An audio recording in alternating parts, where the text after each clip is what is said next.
नमस्कार, आप देख रहे हैं न्यूज़ वन इंडिया और मैं हूं आपके साथ सप्ता शर्मा। बुलेटिन की शुरुआत करते हैं देहरादून से। खबर है जहां पर सीएम पुष्कर सिंह धामी का आज का क्या कुछ कार्यक्रम रहने वाला है, इसकी जानकारी अब आपको दे देते हैं।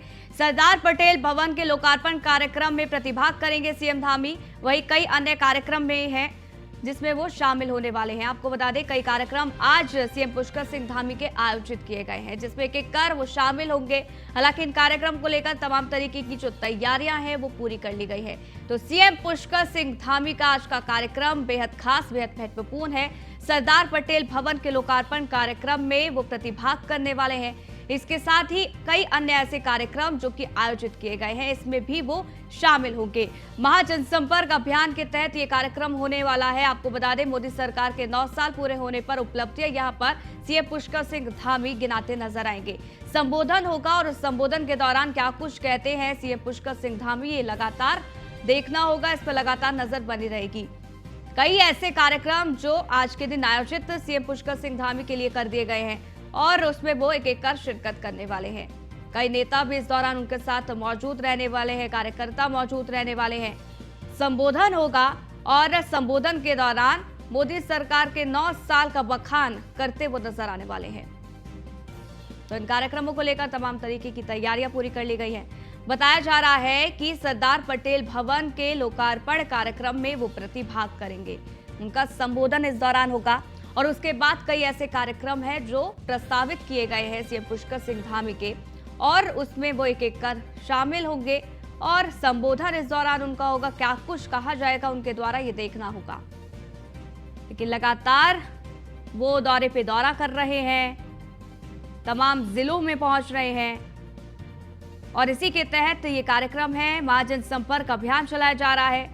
10 दिन का वक्त रह गया है और यही वजह है कि लगातार कई कार्यक्रम जो कि प्रस्तावित किए गए हैं। सीएम पुष्कर सिंह धामी के आज कई कार्यक्रम हैं जिसमें वो शामिल होंगे। सरदार पटेल भवन के लोकार्पण कार्यक्रम में वो सम्मिलित होने वाले हैं, ये जानकारी है। वहीं देश के रक्षा मंत्री राजनाथ सिंह ने बीजेपी के महाजनसंपर्क अभियान के तहत प्रबुद्ध सम्मेलन के दौरान अलग अलग क्षेत्रों से जुड़े बुद्धिजीवियों को संबोधित किया है।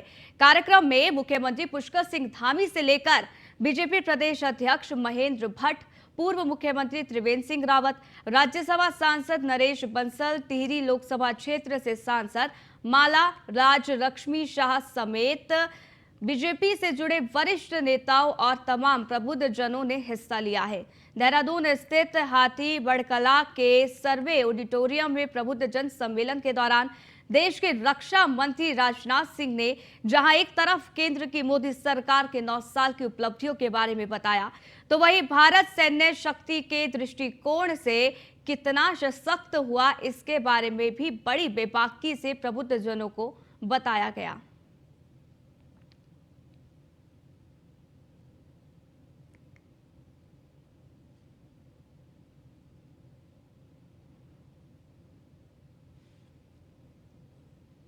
वहीं देहरादून में मुख्यमंत्री पुष्कर सिंह धामी से मुख्यमंत्री आवास में किसान नेता और भारतीय किसान यूनियन के राष्ट्रीय प्रवक्ता राकेश टिकैत ने शिष्टाचार भेंट किया। ये तस्वीर भी सामने आ गई है, ये तस्वीर आपको दिखा रहे हैं।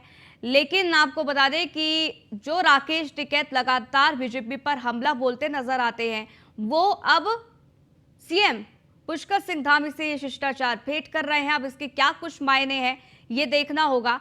लेकिन यहां पर ये तस्वीरें आपको दिखा रहे हैं जहां पर मुख्यमंत्री पुष्कर सिंह धामी से किसान नेता और भारतीय किसान यूनियन के राष्ट्रीय प्रवक्ता राकेश टिकैत ने शिष्टाचार भेंट की है और इसकी ये तस्वीर लगातार आप तक पहुंचा रहे हैं।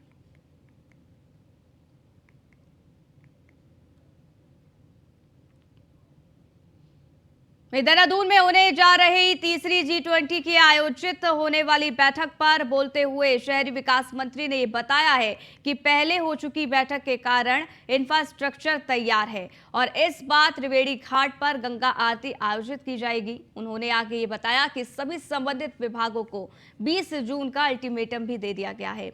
उन्होंने इसके साथ ही सीएम और पीएम का धन्यवाद अदा किया है।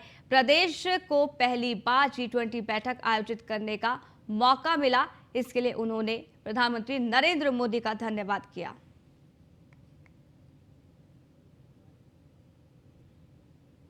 वैसे तो आप जानते हैं कि इससे पहले भी एक बैठक हुई है ऋषिकेश में यानी नरेंद्र नगर में, और अभी तक 2 बैठकें हो चुकी हैं रामनगर और ऋषिकेश में। तो जो इंफ्रास्ट्रक्चर पहले हमने डेवलप किया था वो स्थायी तौर पे किया था, इसलिए हमें बहुत ज़्यादा उसकी दिक्कत नहीं आएगी। लेकिन एक ऐड इसमें ये हुआ कि त्रिवेणी घाट में गंगा आरती होनी है, उसको लेके पूरी तरह से हम लोग काम कर रहे हैं, हमारा विभाग काम कर रहा है। और जितने भी एयरपोर्ट से लेकर वेस्टिन तक और वेस्टिन से लेकर त्रिवेणी घाट तक तमाम व्यवस्थाएं, चाहे वो पीडब्ल्यूडी को लेके होंगी, सिंचाई को लेके होंगी, हमारे विभाग की तरफ से होंगी या बिजली विभाग की तरफ से होंगी, सभी कंप्लीट लगभग होगी। वहीं केदारनाथ में गर्भगृह में लगी सोने की परत पर लगातार बवाल चल रहा है और ये मामला अब सियासी मोड़ भी ले चुका है। आपको बता दें कि केदारनाथ के पूर्व विधायक मनोज रावत ने अब इस मामले पर आरोप लगाए हैं। उन्होंने कहा कि क्या टैक्सेशन की कार्रवाई पूर्ण हो गई है? अगर समिति ने प्रस्ताव पास किया तो उसको दिखाएं। पहले सोने के मानक कुछ और बताए गए और आज जब सवाल खड़े होने लगे तो उनके मानक में भी बदलाव कर दिया गया। इस पूरे मामले में समिति का क्या रोल था, समिति के अध्यक्ष का क्या रोल था? पूरे मामले पर जांच होनी चाहिए और सबकी भागीदारी तय की जानी चाहिए। पूर्व विधायक ने पूरे मसले पर शंका जाहिर कर ये कहा है कि इसमें बड़ी धांधलेबाजी हुई है।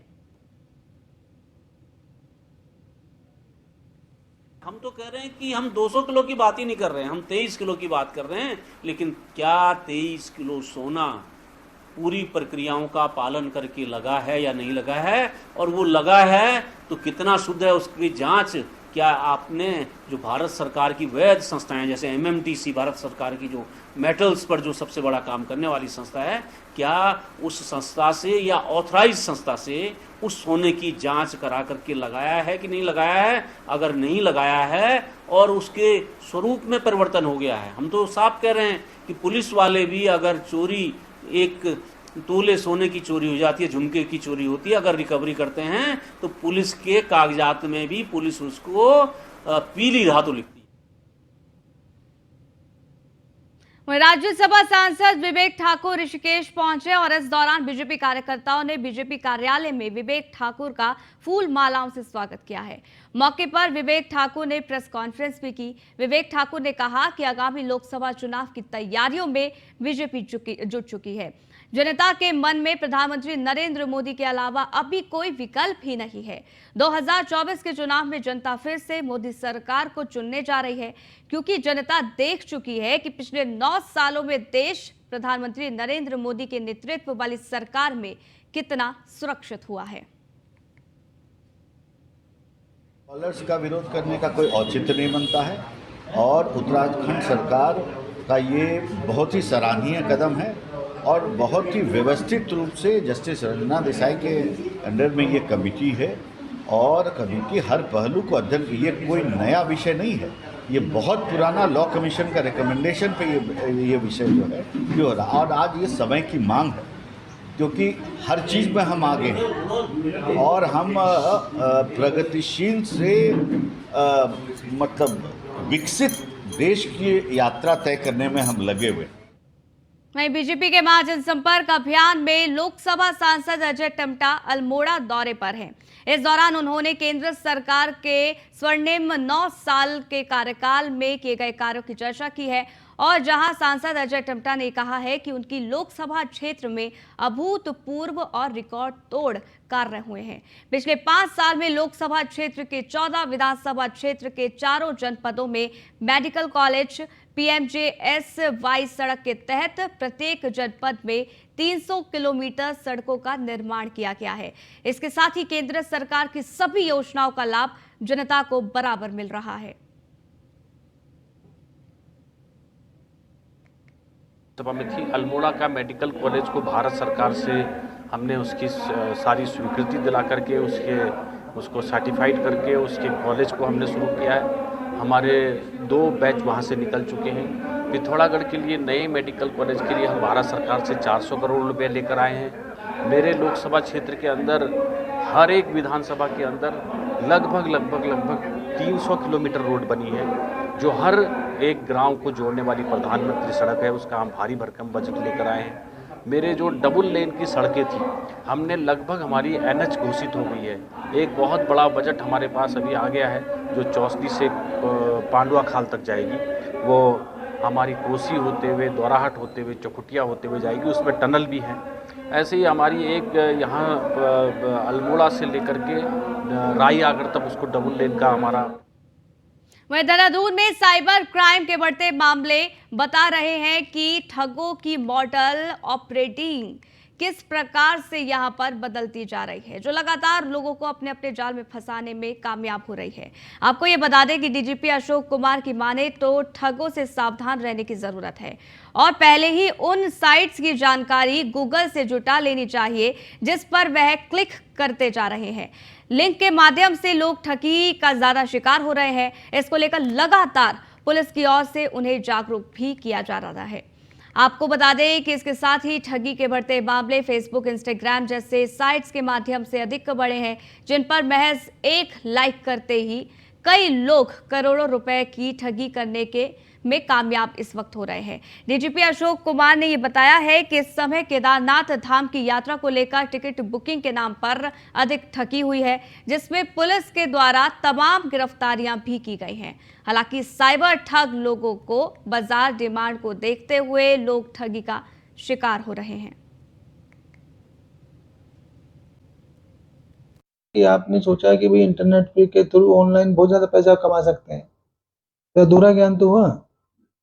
तो पूरा ज्ञान लेने के लिए आप उसके जाइए तो किस चीज में कितना, क्रिप्टो के बारे में आपने सीख लिया कि क्रिप्टो से बहुत पैसा बना रहे हैं, पता चला क्रिप्टो में लुट गए। कहाँ से किससे खरीद रहे हैं, क्या खरीद रहे हैं, किस रेट पे खरीद रहे हैं, क्या ऑथेंटिसिटी है। तो अधूरा ज्ञान इसलिए नहीं, हमें पूरा ठोक पीट करके बजा करके देख लेना चाहिए चीज को, तभी जा करके हम उसे एक्सेप्ट करें। जैसे मैंने कहा ना, कोई भी वेबसाइट टिकटें बेच रही है तो पहले उनका गूगल पे देखें तो इसके कब से बनी है, क्या इसके रिव्यूज हैं। आप मेक माई ट्रिप पे जाएंगे तो आपको रिव्यूज मिलेंगे ना। तो ऐसी फेक मैं उत्तराखंड के पहाड़ी इलाकों में इन दिनों चोरी की घटनाएं बढ़ रही हैं। चोर ताला तोड़कर घरों में चोरी कर रहे हैं। चोरों के हौसले इतने बुलंद हैं कि वो जिन घरों में चोरी कर रहे हैं वहां पहले बकायदा खाना बनाकर खा रहे हैं, शराब पार्टी भी कर रहे हैं। चोरी की ऐसी ही 3 घटनाएं पौड़ी जिले से सामने आई है। ग्रामीणों ने बताया है कि 3 अलग अलग घर के ताले तोड़कर चोरी की घटना को अंजाम दिया गया और चांदी के बर्तनों के साथ आभूषणों में चोरों ने हाथ साफ भी कर दिया है। वहीं उनमें से एक घर पुलिस जवान का भी है जो कि देहरादून में तैनात है। वहीं अन्य घर घनसाली टिहरी में सेवा दे रहे हैं। फिलहाल अब राजस्व प्रशासन घटना की जांच में जुट गया है। रात को अज्ञात लोगों द्वारा यहाँ सुराल गांव में चोरी की गई है, जिसमें 3 घरों के ताले तोड़े गए हैं और चोरों द्वारा वो चांदी के कुछ जेवर और तांबे की गागर चोरी किए गए हैं, जिसमें चोरों द्वारा संगठित तरीके से चोरी को अंजाम दिया गया है। लोग भी अब मौके पर आ गए हैं, जिनके घरों के ताले तोड़े गए हैं वो घर पर पहुंच गए हैं।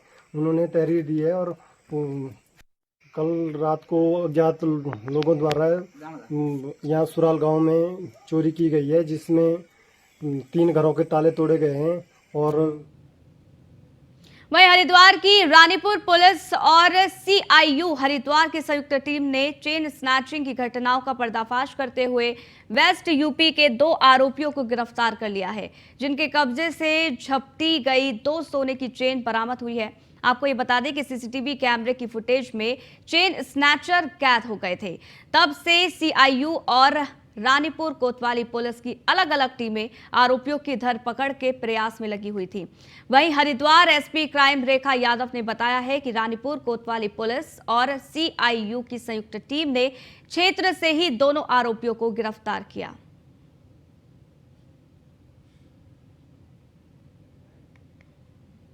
क्षेत्र में लगातार कुछ घटनाएं चेन स्नैचिंग के संज्ञान में आई थी, जिसके चलते सफलता हासिल हुई है, जिसमें 2 लोग गिरफ्तार हुए हैं, जिनके द्वारा शहर क्षेत्र में चेन स्नैचिंग की घटना को कारित की गई थी।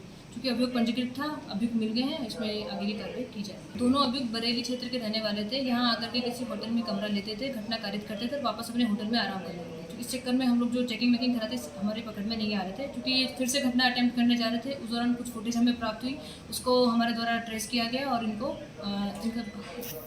आवागमन का रास्ता पता किया। वहीं मौसम विभाग ने उत्तराखंड में कई जगह आंधी चलने और बारिश की चेतावनी जारी की है।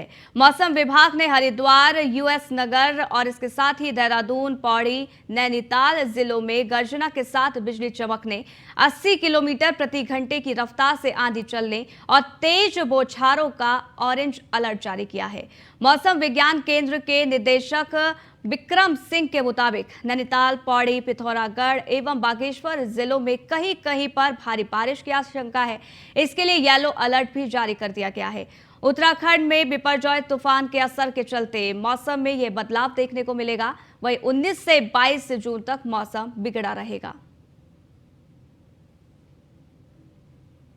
पहाड़ों में आप कह सकते हैं आज 19 को स्कैटर्ड लाइट से मॉडरेट जो एक्टिविटी वो रहेगी। मैदानी क्षेत्रों में जहाँ तक बात है तो उसमें मैं कहूँगा कि आइसोलेटेड एक्टिविटी एक आध जगह में मैदानी क्षेत्रों में भी मिलेगी, जो हमारे हरिद्वार है या फिर उधम सिंह नगर डिस्ट्रिक्ट है, देहरादून या इसको आप बात करते हैं तो ये तो आपके हिल्स में ही आ जाते हैं, नैनीताल वगैरह जो भी है। तो इसके अलावा फिर अब आगे भी आप जाते हैं तो 20 को में भी बहुत परिवर्तन नहीं है, 21 तक भी बहुत परिवर्तन नहीं है, लेकिन 22 से जो देखेंगे आप जो एक्टिविटी वो बढ़ने वाली है और उसमें खासकर जो फुटिल के अलाउ के हमारे डिस्ट्रिक्ट है उसमें बढ़ेंगी और जो अंदर के डिस्ट्रिक्ट है उसमें भी वो रहेंगी। पहाड़ों में आप कह सकते हैं। वहीं केदारनाथ मंदिर के गर्भगृह की दीवारों पर लगी सोने की प्लेट्स पर पॉलिशिंग का वीडियो वायरल हो रहा है। इस वीडियो के सामने आने के बाद एक बार फिर से तीर्थ पुरोहितों ने मोर्चा खोल दिया है। तीर्थ पुरोहितों ने गर्भगृह की दीवारों पर लगाए गए सोने की प्लेट्स की जांच कराने की मांग की है। दरअसल विश्व विख्यात केदारनाथ मंदिर के गर्भगृह का एक नया वीडियो वायरल हो रहा है। वीडियो में मंदिर के गर्भगृह के भीतर ही दीवारों पर स्थित सोने की प्लेट्स पर सोने की पॉलिश की जा रही है। सोने की प्लेट्स पर की जा रही पॉलिश को बीते दिनों शुरू हुए विवाद से जोड़कर देखा जा रहा है। हालांकि बद्री केदार मंदिर समिति की ओर से इस मामले को लेकर बयान दिया गया है। 2 दिन पहले केदारनाथ के तीर्थ पुरोहित संतोष त्रिवेदी ने सोने पर सवाल खड़े करते हुए ये कहा था कि यह सोना पीतल में तब्दील हो गया है, जिसकी जांच की जानी चाहिए।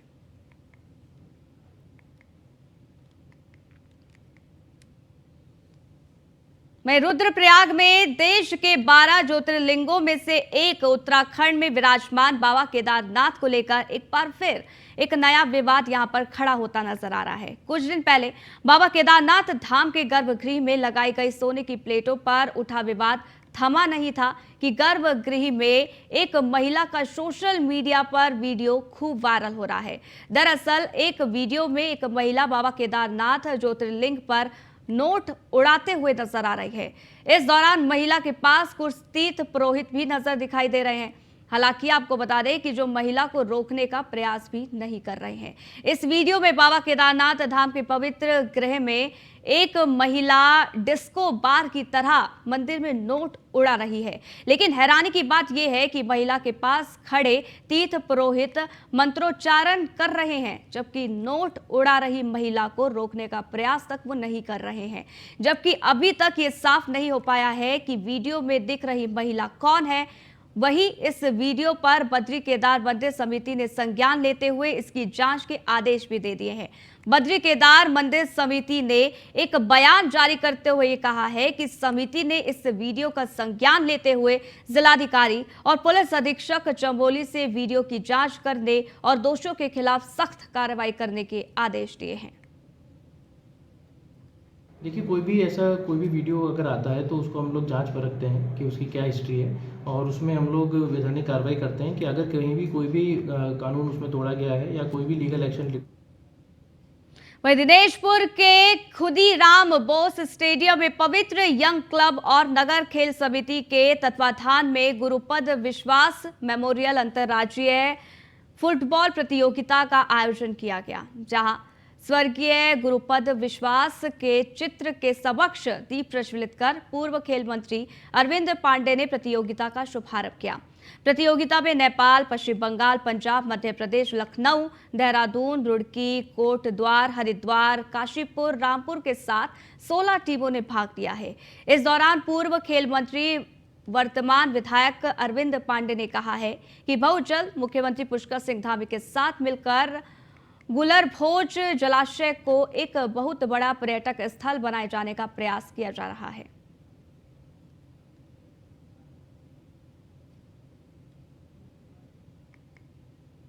स्वर्गीय गुरुपद विश्वास मेमोरियल अंतर्राज्यीय स्तरीय फुटबॉल टूर्नामेंट का यहाँ पे आमंत्रित किया गया है और इस प्रतियोगिता में 16 टीमें पूरे देश की, इसके अलावा पड़ोसी राष्ट्र नेपाल की 2 टीमें हैं और अब की बार जो है पिछले साल की रनर टीम कई टीमों को हमने यहाँ पे एंट्री दी है। पहली बार बंगाल की टीम यहाँ पे खेल रही है, फरीदकोट पंजाब की टीम यहाँ पे खेल रही है, उसके अलावा छतरपुर मध्य प्रदेश की टीम यहाँ पे खेल रही है। ये नई टीमें हैं इस टूर्नामेंट, IIT रुड़की, देहरादून, हरिद्वार, इसके अलावा कोटद्वार, सारी टीमें। इसी बीच बड़ी खबर आपको बता दें, दिल्ली से बड़ी खबर मिल रही है जहां प्रधानमंत्री नरेंद्र मोदी अमेरिका के दौरे पर रवाना होने वाले हैं। आपको बता दें कि प्रधानमंत्री नरेंद्र मोदी यहां रवाना हो गए हैं, ये जानकारी मिल रही है। प्रधानमंत्री नरेंद्र मोदी कांग्रेस के संयुक्त सत्र को संबोधित भी करेंगे और राज्य से 25 जून तक अमेरिका और मिस्र की राजकीय यात्रा पर प्रधानमंत्री नरेंद्र मोदी रहेंगे। वैश्विक मुद्दों पर चर्चा कर सकते हैं पीएम मोदी। वहीं प्रधानमंत्री मोदी की अमेरिका यात्रा न्यूयॉर्क से शुरू होगी। 21 जून को न्यूयॉर्क स्थित संयुक्त राष्ट्र मुख्यालय में अंतर्राष्ट्रीय योग दिवस समारोह की यहां पर अगुवाई करेंगे। संयुक्त राष्ट्र महासभा ने दिसंबर 2014 में एक प्रस्ताव पारित कर 21 जून को अंतर्राष्ट्रीय योग दिवस घोषित किया था। प्रधानमंत्री नरेंद्र मोदी मिस्र के राष्ट्रपति अल सीसी के साथ द्विपक्षीय वार्ता भी यहां पर करते प्रधानमंत्री नरेंद्र मोदी नजर आने वाले हैं। कुछ समझौता ज्ञापनों पर भी हस्ताक्षर किए जाएंगे, ये भी जानकारी है। तो बड़ी जानकारी आप तक पहुंचा रहे हैं। आपको बता दें कि प्रधानमंत्री नरेंद्र मोदी का ये विदेशी बेहद महत्वपूर्ण दौरा रहने वाला है और इसी को देखते हुए प्रधानमंत्री नरेंद्र मोदी अमेरिका के दौरे पर रवाना हुए हैं। आपको बता दें कि कांग्रेस के संयुक्त सत्र को वो संबोधित करने वाले हैं। आज से 25 जून तक अमेरिका और मिस्र की राजकीय यात्रा पर यहां प्रधानमंत्री नरेंद्र मोदी रहने वाले हैं। द्विपक्षीय वार्ता भी होगी और कई लिहाज से बेहद महत्वपूर्ण ये यात्रा प्रधानमंत्री नरेंद्र मोदी की है। तो रवाना हो गए हैं प्रधानमंत्री नरेंद्र मोदी। ये जानकारी और ये अपडेट अभी तक की। पीएम मोदी कांग्रेस के संयुक्त सत्र को संबोधित करने वाले हैं। तो इस बुलेटिन में फिलहाल के लिए बस इतना ही, रुकेंगे एक छोटे से ब्रेक के लिए। देखते रहिए न्यूज़ 1 इंडिया।